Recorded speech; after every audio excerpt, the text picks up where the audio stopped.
Okay, in this video I want to explain how to solve quadratic equations graphically. So graphically, of course, means with a graph, and we're going to make the graph with the calculator. You can do this by hand, but it's long and not really worth it to do it by hand. Okay, solving an equation, just a bit of vocabulary review. It means finding the value or the values of the variables that make the equation true.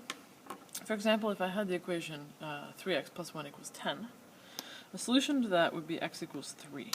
Because if I replace my x with 3, then the equation is true. If I replace the x with 3, I have 3 times 3 is 9, plus 1 is 10. So that's why it's a solution. This equation is quadratic here, x squared plus 2x plus 2 equals 5. And I'm telling you, I'm not telling you where I got these from, but I'm just telling you that the solutions to that are x equals 1 and x equals negative 3. And I can show you how to check those. We're going to substitute, we'll do exactly what we did up here, but we'll write it down. We'll substitute x equals 1, first of all. So 1 squared plus 2 times 1 plus 2. So that's 1 plus 2 is 1 plus 2 plus 2. And that really is 5. So that means that's a solution, because it came out to what it said there. Okay, and then if we check negative 3, we've got negative 3 squared plus 2 times negative 3. I'm just substituting x equals negative 3 plus 2. And that is going to be 9 minus 6 plus 2. So that's 3 plus 2, and that's also 5. So because it came out to what the equation said it should be, because it made this equation true, then those are solutions. Okay? So that's what it means when we're solving an equation. And just a little bit of vocabulary, the roots of a quadratic equation, that's the same thing as the solutions. Okay, I'm going to do two little examples. The first one, you might recognize this question because it's very similar to a test question. It's the same equation you had, but I'm asking you to do something different with it. So, it's a question about a bird that's flying. And it's actually diving. The bird's diving, like maybe to catch a mouse or something. And we've got this equation that shows the bird's height. I put a little star here because I haven't defined my variables to save space. So I'll just do that out loud. So a bird's height during a dive is given by h equals 8 times t minus 1.5 quantity squared plus 7. So h is the bird's height, and t is the height in meters, and t is the number of seconds since the bird started the dive. Okay? So the question is, when will it be 10 meters high? So on your test you had to do some questions like maybe figure out how high it was after 1 second. You can do that by substituting t equals 1 in here and just calculating. But it's actually harder. Here we've got the height. So the height is going to be 10. And then 10, we want to know when 10 is equal to t minus 1.5 squared plus 7. This is actually quite a lot harder to solve. So we know our y variable. We want to know x, which is a harder problem than the converse, if we know x and want to know y. So, but it's actually not very hard at all if we have a calculator. So we'll turn it on, go to y equals, and just erase whatever's in there. What you're going to do is you graph y1 equals whatever's on the left-hand side of the equals. So y1 equals 10. And then y2 is whatever's on the right-hand side of the equals. And when I put it in my calculator, I'll replace I'll replace whatever the other variable is with x. So 8 times x minus 1.5 squared plus 7. Okay. So just the equal sign is the dividing line. Everything on the left goes in one, and everything on the right goes in the other. Okay. And now we need to get a graph of this. Press graph. We have a little something going on there. I think these aren't ideal window settings. It's not bad, but it would be better if we could see more of what the bird was doing. And we also don't need any of these negatives because of the context. Because we know that if the bird is has a negative height, that means it crashed into the ground and dove underground. That doesn't make sense. And also, t started at 0 when the bird started diving. So if it's less than 0, that doesn't make sense. It wasn't even diving then. So for the windows, I'll put my x min at 0 and my y min at 0 as well. And then I'd also like to see, right now, I can do this question right now, but I'd like to see more of what's going on. So I want my y max to be bigger. So y max, I'll make that, try 30, let's see if we can see. Ah, that's nice there. And then I actually also don't need this right hand side of my graph there. So I'll cut my x max off. Window, maybe I'll make that, instead of 10, let's try 5. Okay, that's pretty good. So here's all the setup. Here's what we do to solve the equation. We need to find the x coordinates at these 2 points where the 2 lines intersect. Okay? Because those are going to be the values of x, or of t in this case, that make this equation true, that make both of these things be equal. Okay, so you press calc, so it's second trace, calc, and then you choose intersect. And then you've got to read the instructions here. Otherwise you won't be, if you don't read the instructions, you won't be able to find both solutions. So the first curve, it's asking us, do you mean this line here? And yeah, we do. We only have 2 lines, so we're going to always probably say yes to these. Second curve, it's asking, do you mean this parabola? And we say yeah. Then it's asking for a guess. This is the important point here. You have to either put your cursor on this dot, as close as you can to where they cross, or if you want, you can put a guess for what the x value should be there. And then press enter. There we go, so it's giving us the coordinates there. So, how we write this? We're doing a graphical solution, so we need the equations, we've got that. We need the graph. Graph looks kind of like this. I'm going to just move the calculator so I can draw it.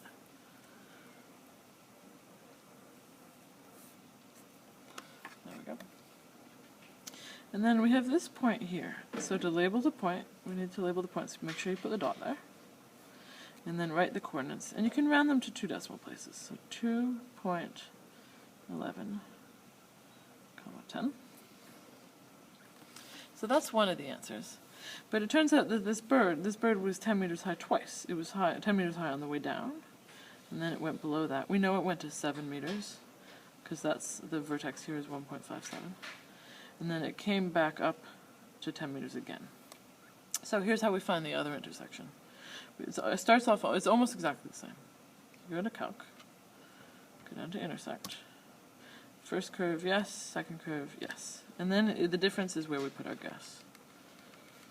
So I could maybe just put in type x equals 1, or I can move my cursor over there. So here's the coordinates of that point. So I got to put a big dot on that point, and then it's going to be 0. It says 8876. So that's going to, if I round to 2 decimal places, it'll round to 0.89. And then the y value is 10. Okay, so we're doing a graphical solution. There's 4 things you need. The first thing is the graph, so we have the graph. The second thing is the equations you graphed. When we're solving quadratic equations by graphing, there's going to be 2 equations, because that's how we do. We put one in y1 and the other in y2. So make sure you write them both down. The relevant points with dots and with the coordinates next to them. And then the last thing is the answer. So we'll just write that. The bird will be 10 meters high at 0.89 seconds and 2.11 seconds. And that's the 4th thing, so we're done. So if that was super easy for you, then when the next question comes up on the screen, just pause it and see if you can do it on your own, and then fast forward to check your answer. If it wasn't super easy, I'll go through the next one nice and slow. And you'll do practice questions in class tomorrow too. Okay.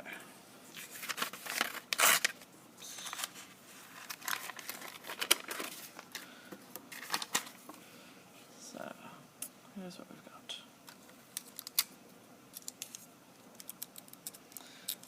So we're talking about a right triangle here. Triangle with a right angle. The hypotenuse of the right triangle measures 10 centimeters. One of the other sides is 2 meters longer than the third side. You have to find the unknown side lengths. So right off the bat, this doesn't necessarily look quadratic, but it will in a second. So I drew a right angle triangle there. The hypotenuse, remember, is the longest side. That's 10 centimeters. So we've got two other sides. One of them is 2 centimeters longer than the third. So there's two ways to get a nice equation here. You call one x, and then the other one would be x plus 2 or x minus 2, depending. I'm going to call the short one x. The other one is 2 centimeters longer, so it'll be x plus 2. Okay, so what do we know about right triangles? Not a ton of things. I guess we know some trigonometry about them, but sort of the simplest thing is Pythagorean theorem. So a squared plus b squared is c squared. And remember that c is the hypotenuse. So, we'll substitute in here x squared plus, then our b is x plus 2 squared. And that is going to equal c squared, that's 10 squared. Okay, and this is a quadratic equation. We've got x squared, this is going to give us another x squared here. We can solve this right now, actually. Some people are tempted to simplify first, and you can. I would actually maybe suggest that you don't if you're going to solve graphically, because it just sort of increases the likelihood of making a mistake. You're welcome to, it's totally fine. But if you say you simplified this wrong, then you get the wrong answer in the end. You may want to write that 10 squared is 100. Okay, that's from the last question. So I'm not even going to write 10 squared is 100, I'm just going to type things in exactly as they are. So my left side here, so we've got x squared plus, and then in brackets, x plus 2 squared. And then on the next line, I just have, on the other side of the equation there, 10 squared. Okay, I know I'm going to solve graphically, so I've got to write down what my variables are here, or what my equations are. y1 is x squared plus x plus 2 squared, and then y2 is 10 squared. Okay, let's take a look and see if we've got anything good there. Okay, so we can see a little bit of the parabola. We have to think about what would be reasonable here. A big hint is going to be this y2 is 10 squared. That's 100. So this is, y2 is going to be a horizontal line. It's going to be 100 high. So we need to make our y variables, or y values go up to at least 100. So my y starts at 0. That's good. I'm going to put it up to 110.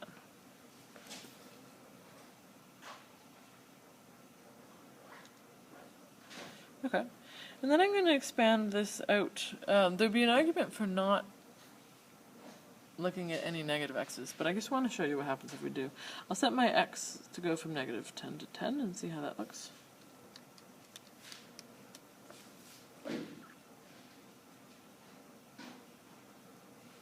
There we go. So we can see a nice parabola, we can see the vertex, we can see where they cross. So if I'm solving graphically, I need to copy that down.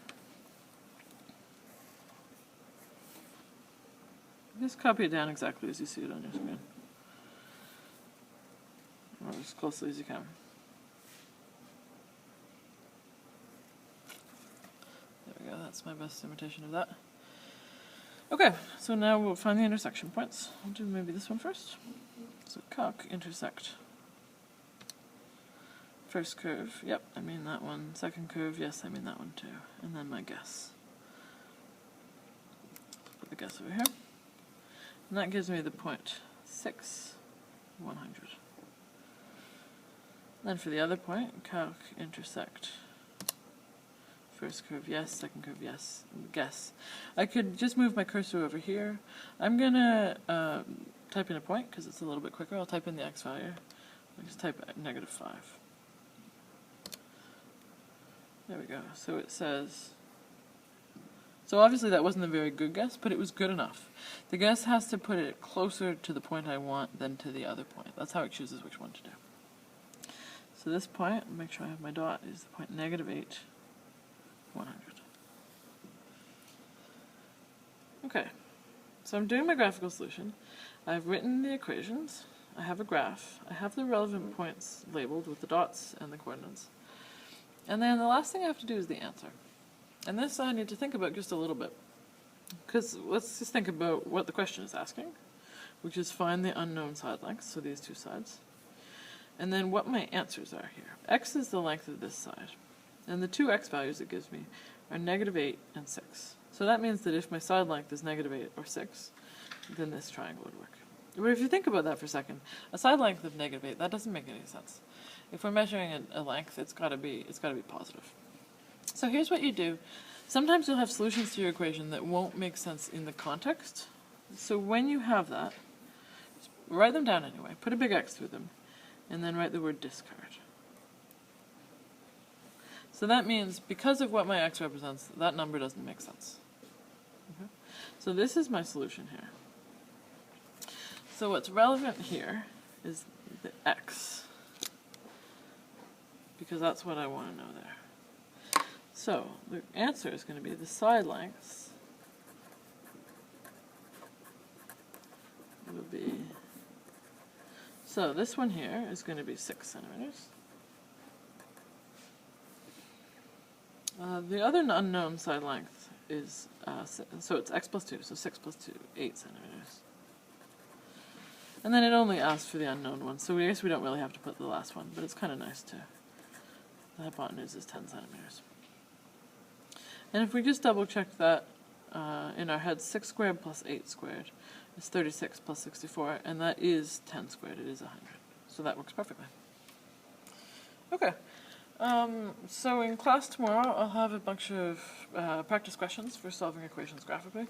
Remember, the important thing is the tricky thing, I guess, that the thing people forget is to write down the 4 things. So the equations, the graph, the relevant points, and the answers. Okay, see you tomorrow.